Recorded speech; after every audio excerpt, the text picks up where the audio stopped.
Hello बच्चों, कैसे हैं आप लोग। उम्मीद करता हूं आप सब लोग अच्छे होंगे और आप सबकी पढ़ाई भी अच्छी चल रही होगी। आज की वीडियो में हम लोग क्लास 8 बिहार बोर्ड की उर्दू की किताब से सबक नंबर 7 को पढ़ेंगे और इसके बाद इसका क्वेश्चन आंसर और जो इसमें भी ऑब्जेक्टिव या फिर ग्रामेटिकल पोर्शन दिया गया उसको भी हम लोग करेंगे। ठीक है, तो सबसे पहले हम लोग कहानी को पढ़ते हैं। इसमें जो मुजाहिदे आज़ादी डॉक्टर सैयद महमूद साहब के बारे में दिया गया है उसको पढ़ते हैं। ठीक है, सिर्फ क्वेश्चन आंसर कर लेना कमाल नहीं है, इसके अंदर बहुत सी नई चीज़ें भी आप लोग को मिलती हैं, इसलिए कहानी को भी ज़रूर पढ़ा कीजिए और इसलिए जो मैं अभी पढ़ रहा हूँ उसको भी ध्यान से सुनिए कि डॉक्टर सैयद महमूद जद्दोजहद आज़ादी के अहम तरीन रहनुमाओं में थे। उनकी पैदाइश ज़िला गाज़ीपुर के एक कस्बा सैयदपुर भीतरी में 1889 ईस्वी में हुई। ठीक है, उनके वालिद मुल्ला मोहम्मद उमर एक दीनदार और फ़कीर मंश इंसान थे। वो अपने बेटे को आलिम बनाना चाहते थे। उनमें दीनी तालीम का रुझान पैदा करने के लिए प्यार से मुल्ला सैयद महमूद कहकर मुखातिब करते थे। ठीक है, डॉक्टर साहब की इब्तदाई तालीम जौनपुर में हुई, फिर वो बनारस चले गए। वहाँ उनकी अंग्रेज़ी तालीम शुरू हुई। अंग्रेज़ी तालीम के असर से आँखें खुली। फिर उन्होंने अल्लामा शिबली नमानी वग़ैरह की तसानीफ़ पढ़ी। तसानीफ़ मतलब बुक पढ़ी। ठीक है, एक अंजुमन अख़वान सफ़ा के नाम से कायम थी जिसमें हर हफ्ते तकारीर के प्रोग्राम होते थे। मौसूफ़ इस अंजुमन से वाबस्ता हुए। मौसूफ़ का मतलब इनके बारे में, जिनके बारे में हम लोग कहानी पढ़ रहे हैं उनके बारे में, इसलिए यहाँ पे मौसूफ़ यूज़ हुआ है। ठीक है, मौसूफ़ उस अंजुमन से वाबस्ता हुए और उसके जलसों में तकरीरें करने लगे। इनकी तिबी रुझानात को देखते हुए उनके सरपरस्तों ने उन्हें अलीगढ़ भेजने का फ़ैसला किया। चुनांचा वो मज़ीद हुसूल तालीम के लिए 1900 ईस्वी में बनारस से अलीगढ़ भेज दिए गए। ठीक है, हुसूल तालीम मतलब तालीम हासिल करने के लिए। ठीक है, जहाँ उनकी ज़िंदगी के एक नए दौर का आगाज़ हुआ। ये वह दौर था जब अलीगढ़ मुसलमानों के ज़हनी, सियासी, तालीमी और इल्मी तरक्कियों का महवर माना जाता था, यानी कि केंद्र माना जाता था, और जो आवाज़ अलीगढ़ से उठती थी सारे हिंदुस्तान में सुनी जाती थी। हुकूमत बरतानिया यानी कि ब्रिटिश हुकूमत मुसलमानों के कौमी व मिली मफाद के लिए अलीगढ़ को ही मुसलमान का तर्जमान मानती थी।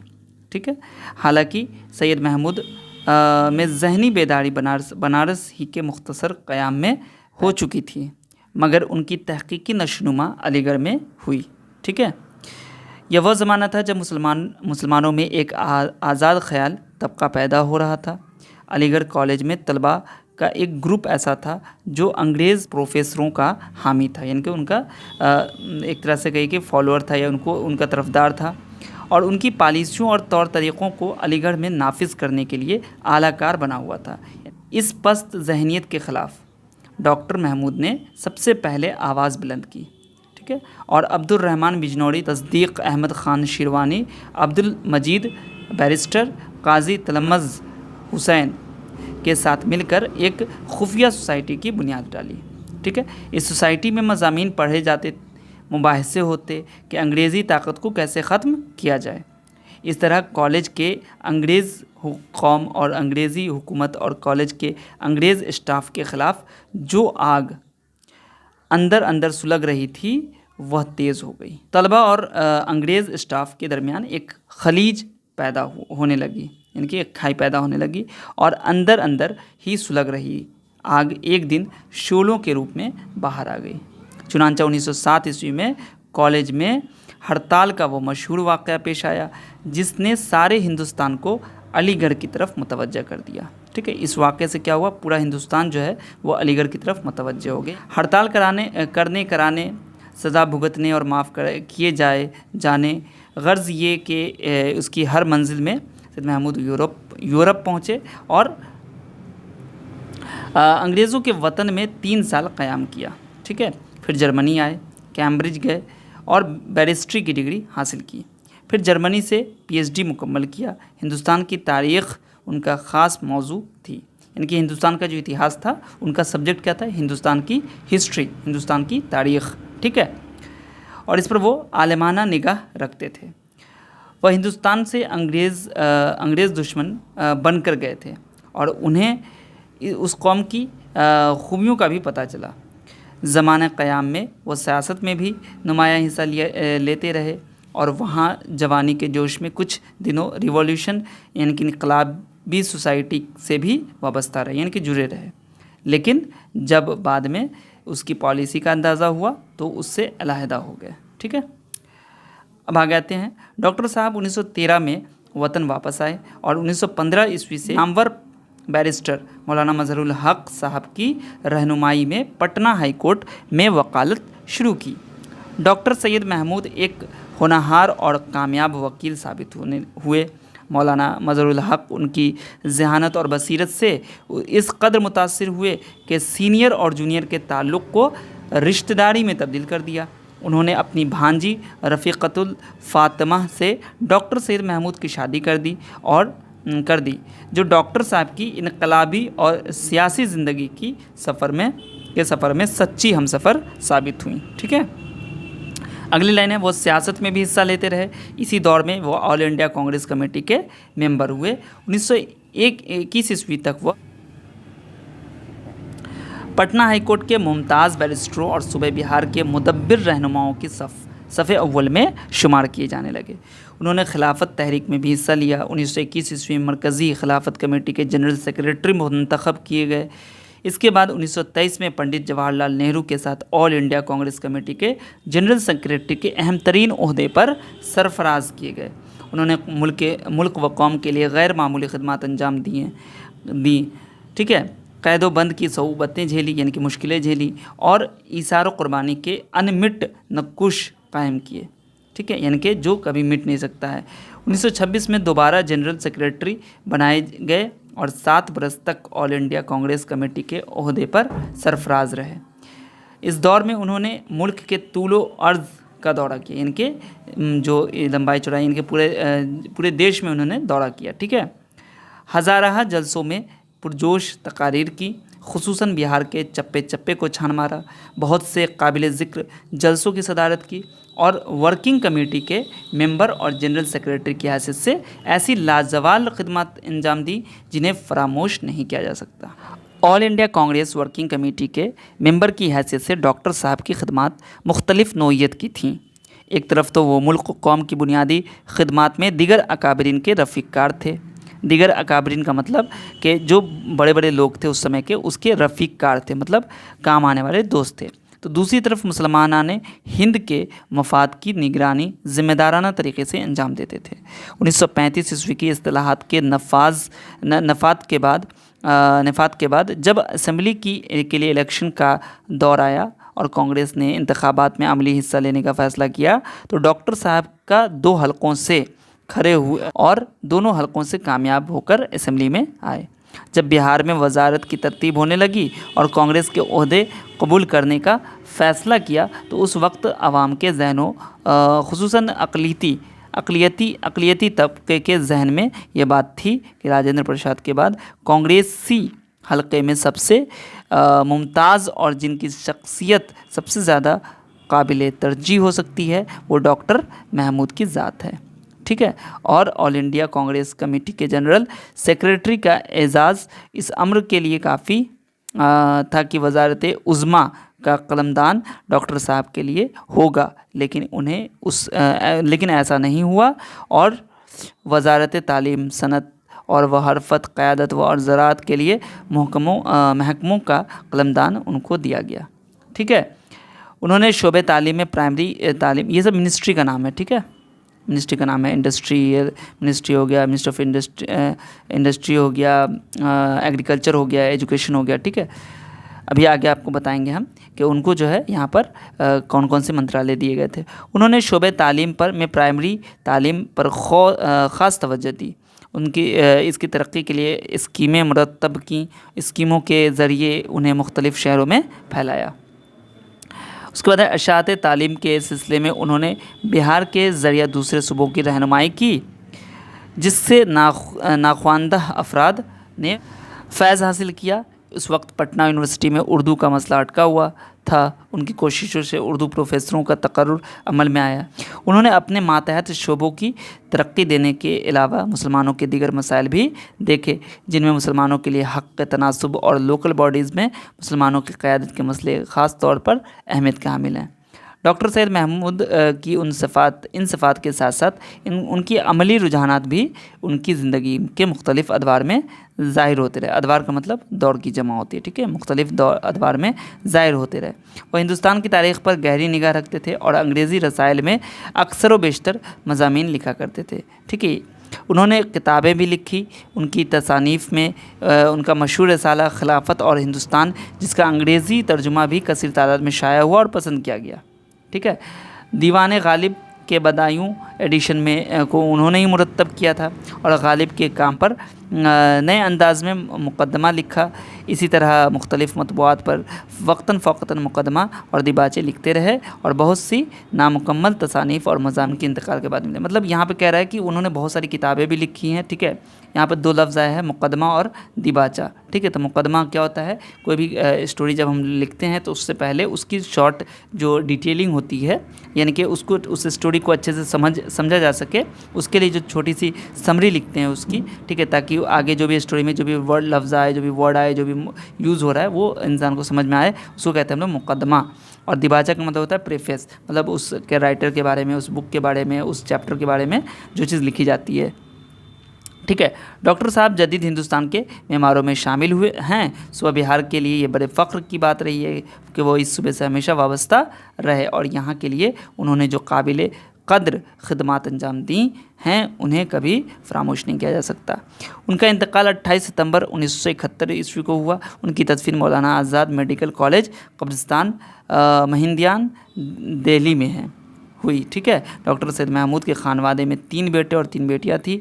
उनकी एक बेटी बेगम हमीदा नईम बिहार कानून साज असम्बली की रुकन भी रही और उनकी खल्फ दोयम का कामरेड सैयद हबीब साहब कम्युनिस्ट पार्टी के मशहूर लीडर थे, ठीक है। तो स्टोरी यहाँ पर ख़त्म हो चुकी है, जो ये चैप्टर था आपका। अब यहाँ पर आते हैं हम लोग जो इसके वर्ड मीनिंग और जो इसका आपको दिया हुआ है यहाँ पर सारा को आप याद कर लीजिएगा, ठीक है। जद्दोजहद का मतलब होता है कोशिश, ठीक है। अहद कदीम का मतलब पुराना ज़माना। तिबी का मतलब होता है फितरी यानी कि नेचुरल, ठीक है। बेदारी का मतलब अकल समझ। तस्दीक का मतलब होता है सदाकत। नकुश का मतलब होता है तस्वीर, है ना, कंदा की हुई चीज़ें। अकाबरीन का मतलब बड़े लोग। नफास का मतलब लागू होना, है ना, जारी होना। फरामोश का मतलब याद से उतरा हुआ, भूला हुआ। रफ़ीक कार का मतलब काम आने वाला दोस्त। अशात का मतलब मशहूर करना, फैलाना। मेमार का मतलब इमारत बनाने वाला। खानवादा का मतलब घराना। तकारीर का मतलब तकरीर की जमा, बयानात। आगाज़ का मतलब शुरू, ठीक है। उसके बाद यहाँ पे क्या है, अदवार का मतलब होता है दौर की जमा। मुरत्तब का मतलब तैयार मुकम्मल। अहम तरीन का मतलब नहायत ज़रूरी। तसानीफ़ का मतलब तसनीफ़ की जमा, लिखी हुई किताब। रुझानात का मतलब झुकाव, रुझान की जमा। नशोनुमा का मतलब फूलना फलना। खुफिया का मतलब छुपा हुआ पोशीदा। सरफराज का मतलब सरबुलंद होता है। नाफिस का मतलब लागू जारी होने वाला। ईसार का मतलब दूसरों को फ़ायदा पहुँचाने वाला, ठीक है, पहुँचाना। तुलो अर्ज़ का मतलब होता है लंबाई चौड़ाई। नोयत का मतलब होता है किस्म। दिवाचा का मतलब तमहीद। नाख्वानदा मतलब अनपढ़ जाहिल। वाबस्ता मतलब मुत्तअक़ या फिर बंधा हुआ, ठीक है। तो ये आपका वर्ड मीनिंग भी मैंने बता दिया। अब यहाँ पर जो ये लिखा हुआ है ये आप खुद से पढ़िएगा, ठीक है। एक शॉर्ट में इस चैप्टर के बारे में आपको दिया गया है, आपने पढ़ा और जाना, ठीक है। तो इसको भी आप लोग पढ़ लीजिएगा, ठीक है। वही सब बातें लिखी हुई इसमें। अब यहाँ पर क्वेश्चन आपका आता है कि दर्ज सवाल के 4 मुमकिन जवाब दिए गए हैं, सही जवाब चुनकर लिखें, ठीक है। तो देखो यहाँ पर लिखा हुआ है डॉक्टर सैयद महमूद की पैदाइश कहाँ हुई थी? हाजीपुर में, मानपुर में, फतेहपुर में, गाजीपुर में। तो हाजीपुर नहीं होगा, गाजीपुर होगा, ठीक है। याद ध्यान से लगाइएगा यहाँ पर गाजीपुर, ठीक है। चलिए, जो कि यूपी में था। अब आते हैं अगला क्या है इसमें कि वह अलीगढ़ गए थे, किस लिए गए थे? लड़ने गए थे, पढ़ने गए थे, टहलने गए थे या रहने गए थे? पढ़ने गए थे, ठीक है।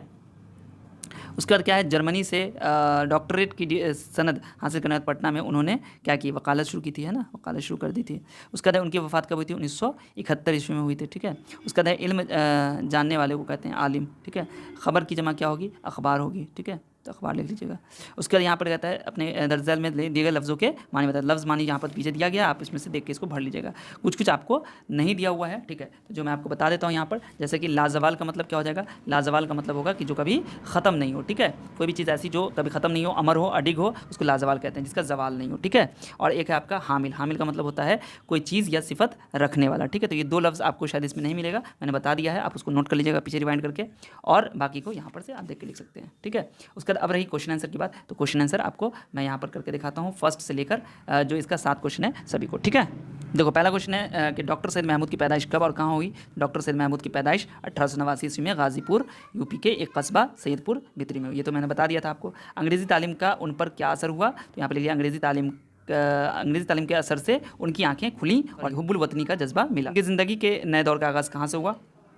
मज़ीद हुस्न तालीम के लिए जब उन्हें अलीगढ़ भेजा गया, वहीं उनकी ज़िंदगी के नए दौर का आगाज़ हुआ, ठीक है। तो इसको लिख लीजिएगा। उसके बाद है उन्होंने किसके साथ मिलकर खुफिया सोसाइटी की बुनियाद डाली? तो यहाँ पर ये नाम है, इसको भी लिख लीजिएगा। अब्दुल हमीद बिजनौरी, तस्दीक अहमद खान शेरवानी, अब्दुल मजीद, बैरिस्टर काजी तलमज़ हुसैन के साथ मिलकर खुफिया सोसाइटी की बुनियाद उन्होंने डाली। उसके बाद 5वां सवाल है इसमें, 1907 ईस्वी में अलीगढ़ कॉलेज ने सारे हिंदुस्तान को अपनी तरफ मुतवज्जह क्यों किया? तो 1907 में अलीगढ़ में कॉलेज में हड़ताल का वाक़या पेश आया था, जिसने सारे हिंदुस्तान को अपनी तरफ मुतवज्जह किया, ठीक है। अगला क्वेश्चन है डॉक्टर सैयद महमूद की सियासी ज़िंदगी के मुताल्लिक जो आप जानते हैं लिखिए। तो आप इसमें अलग अलग भी लिख सकते हैं, ठीक है, मैंने यहाँ पर आपको शॉर्ट में लिख के दिखा दिया है। सैयद महमूद सियासत में बढ़ चढ़ के हिस्सा लेते थे, बहुत से काबिल ज़िक्र जलसों की सदारत की और वर्किंग कमेटी के मेंबर और जनरल सेक्रेटरी की हैसियत से भी खिदमत अंजाम दी। 1937 में बिहार के वज़ीर तालीम यानी कि एजुकेशन मिनिस्टर, और 1946 से 1952 तक वो बिहार के वज़ीर सनत यानी कि इंडस्ट्री मिनिस्टर और ज़राअत मतलब एग्रीकल्चर मिनिस्टर भी रहे। 2 बार लोकसभा के रुकन भी रहे, यानी कि 2 बार वो उन्होंने लोकसभा का चुनाव भी जीता था, ठीक है। चलिए यहाँ तक हो गया आपका।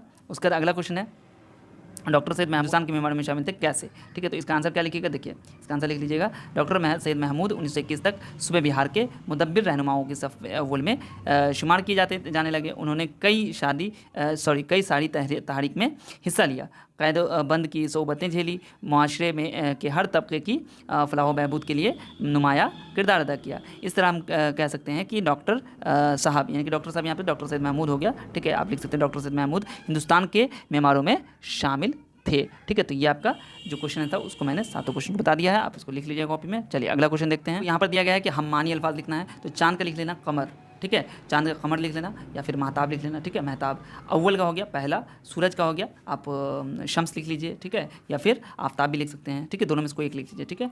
उसका है आब का मतलब पानी हो गया, ठीक है। उसका अब्र का मतलब यहाँ पर बादल हो गया। हम मानी मतलब अब्र का मतलब क्या हो गया इधर बादल, आपको मानी भी लिख देना है इसका। अश्क मतलब आंसू लिख लीजिएगा, ठीक है। उसका यहाँ पर है सवालों के सही जवाब चुने। डॉक्टर सैयद महमूद की पैदाइश कब हुई थी? 1789 में कि 1889 में? 1889 में हुई थी, ठीक है, 1889 में हुई थी। उसके बाद क्या है, उनकी इब्तदाई तालीम कहाँ हुई थी? जौनपुर में हुई थी। यहाँ पर मैं टिक लगा देता हूँ, आप उसको लिख लीजिएगा, ठीक है। उसके बाद जो अगला आपका है, अगला क्या है, वो आला तालीम के लिए कहाँ गए थे? तो अलीगढ़ गए थे, ठीक है। क्या है, डॉक्टर महमूद कहाँ से? इंग्लैंड से वतन वापस आए, ठीक है। देखिए अलीगढ़ कॉलेज में 1907 होगा यहाँ पर, ठीक है, 1907 में हड़ताल का वाक़या पेश आया, ठीक है। उसके बाद आपका यहाँ पर क्या है, दिए गए जुमलों को माजी में बदलना है। तो देखिए बहुत आसान है, वह एक सियासतदां है, तो यहाँ हो जाएगा वह एक सियासतदां था। तो यहाँ पर देखिए आप कैसे लिखिएगा, अज़रा बनारस आई है, तो इसका लिखिए अज़रा बनारस आई थी, ठीक है, यहाँ पर लिख लीजिएगा। इरफान किताब पढ़ रहा है, तो इरफान किताब पढ़ रहा था, ठीक है। शिबली पटना से आया है, शिबली पटना से आया था। उसका है एहसन पानी पिएगा, तो यहाँ लिखिए एहसन पानी पिया था, ठीक है, पिया, क्योंकि सबको क्या करना है आपको यहाँ पर माज़ी। बाद आपका है यहाँ पर मुहावरा लिखना है। मुहावरे को कैसे करना है? दर्ज झैल में दिए गई कहावतों के मानी बताते हुए जुमलों में इस्तेमाल किया। जैसे यहाँ पर लिखा हुआ है खरबूज को देखकर खरबूज रंग पकड़ता है, जैसी सोहबत हो वैसा ही असर होता है, ठीक है। इसको सेंटेंस बनाया है, इसका वाक्य में इस्तेमाल कैसे करेंगे? तो कि वह बुरी सोहबत से बिगड़ गया, सच कहा गया है कि खरबूज को देखकर खरबूज रंग पकड़ता है।